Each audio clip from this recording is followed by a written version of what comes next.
আমাৰ জিলাখন বিশেষকৈ নামনি অসমত যিটো চেণ্ডিকেট চলি আছে, এই চেণ্ডিকেট আপোনালোকে জানে কোনে চলাই আছে। আপোনালোকে জানে যে মহন্ত বুলি কোনো এজন ব্যক্তি আছে আৰু তেখেতক মহন্ত ইউজ গ্ৰুপ, তেওঁলোকৰ এটা গ্ৰুপ আছে। আচৰিত কথা, এতিয়া তেওঁলোকে তেওঁলোকৰ গ্ৰুপৰ মানুহখিনি কিছুমান কথা কৈ আছে যে চিএমৰ নামত ইমান দিন চিএমৰ নামত 4 বছৰৰ পৰা চেণ্ডিকেট চলাই আছে। সোণাহাটত বিভিন্ন গৰু চহৰত কয়লা ব্ৰইলাৰ বিভিন্ন। এতিয়া বৰ্তমান সিহঁতৰ লেটেষ্ট যে যদি মামাই আমাৰ চেণ্ডিকেট বন্ধ কৰে, তাৰমানে 4 বছৰত সিহঁতৰ চেণ্ডিকেটত ইমান টকা মানে ফাণ্ড হৈছে যে সিহঁতৰ দিল্লীত ফ্লেট লৈ আছে, নাগপুৰত ফ্লেট লৈ আছে, আৰু কিছুমান দিল্লীৰ নেতাক মেনেজ কৰি আছে সিহঁতৰ চেণ্ডিকেটৰ জৰিয়তে। আৰু দিল্লীতো এওঁলোকৰ এটা আলোচনা হৈছে কিছুমান ব্যক্তিৰ লগত, পলিটিকেল নেতাৰ লগত, আৰু নাগপুৰত তেওঁলোকে যদি এইটো চেণ্ডিকেটৰ চলি আছে, চেণ্ডিকেটৰ কথাটো নাজানে, নে চিএম ছাৰ জানে নে চিএম বাইদেউ জানে। এইটোতো বাৰ মই কৈ আছো, এওঁলোকৰ চিএম ছাৰৰ নামত আৰু চিএম বাইদেউৰ নামত চেণ্ডিকেট চলাই আছে। এই মহন্ত বোলা ব্যক্তিটো গ্ৰুপ, মহন্ত গ্ৰুপ অকলে নহয়, ইয়াৰ এটা গ্ৰুপ আছে। কিছুমান ধুবুৰীত আছে, কিছুমান গোলগঞ্জত আছে, কিছুমান চৰচন্মাত আছে, সিহঁতৰ এটা চেইন আছে। এতিয়া সিহঁতৰ এটা কথা লাগিছে, যদি চেণ্ডিকেটে আমাৰ মামাই বন্ধ কৰে, তেতিয়াহ'লে আমি দৰকাৰ কৰিলে আমি চিএম চেঞ্জ কৰি দিয়াৰ কেপাচিটি আমাৰ আছে। চাওক আপোনালোকে চাওক, চিএম চেঞ্জ কৰি ধমকি দিয়ে। মানে মোৰ কাৰণে আহি পৰে, যিবোৰ মানুহ কয় তেওঁলোকে মোক জনাই যদি দৰকাৰ পৰে যে আমি চিএম চেঞ্জ কৰি দিম। আমাৰ চিএমৰ কেণ্ডিডেট ৰেডি আছে, মানে চিএম চেঞ্জ কৰিব। মানে দিল্লীত এনেকুৱা মেনেজ হৈছে, নাগপুৰত এনেকুৱা মেনেজ হৈছে।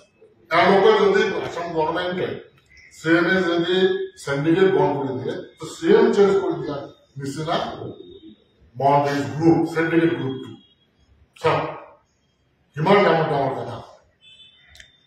এতিয়া আমি পিছৰ আমি যিটো কাৰ্যসূচী হাতত লৈছো, কাৰ্যসূচী মতে আমি ডিচি অফিচৰ আগত আমি ধৰ্ণা দিম এই চেণ্ডিকেটৰ বিৰুদ্ধে। তাৰপিছত আমি 12 ঘণ্টীয়া নামনি অসম বন্ধৰ আহ্বান দিম। তাৰপিছতো যদি কিবা চেণ্ডিকেটৰ ওপৰত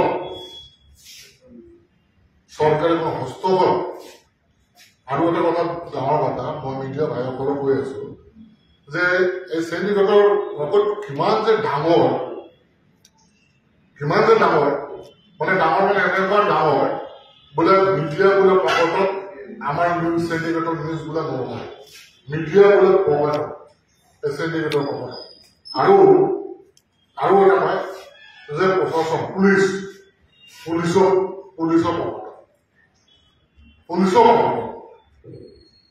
তো চেণ্ডিকেট ইমান পাৱাৰফুল যে চৰকাৰৰ ওপৰত চিএমৰ ওপৰত যে চিএম চেঞ্জ কৰাৰ কথা হয়। যদি চেণ্ডিকেটত যদি বাধা আহে চিএম চেঞ্জ কৰি দিব, তো এইটো চৰকাৰে ব্যৱস্থা যদি নলয় তেতিয়াহ'লে আমি হাইকোৰ্টত যাম, আৰু হাইকোৰ্টৰ পৰা আমি অনুমতি সাপেক্ষে আমি CBI, ED, CID, CM business, anti কৰাপশ্যনৰ তদন্ত ব্যৱস্থা কৰে।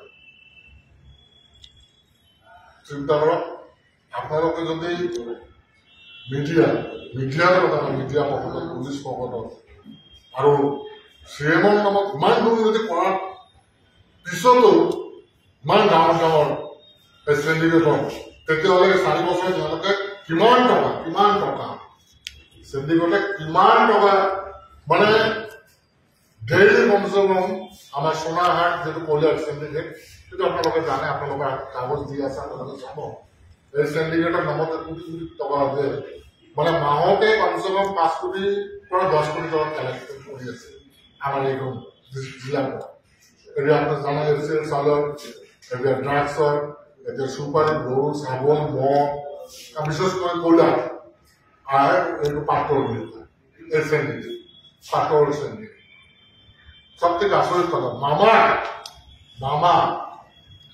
এই মামাই যে আমার ডেভেলপমেন্ট রাস্তা ঘাট দুখীয়া রাইজের চাউল ব্রিজ কিমান আগতকৈ মানে যোৱা চৰকাৰতকৈ বৰ্তমানে চৰকাৰে যিমান ডেভেলপ কৰিছে আজিলৈকে 1947 পিছত এনেকুৱা ডেভেলপমেণ্ট হোৱা নাই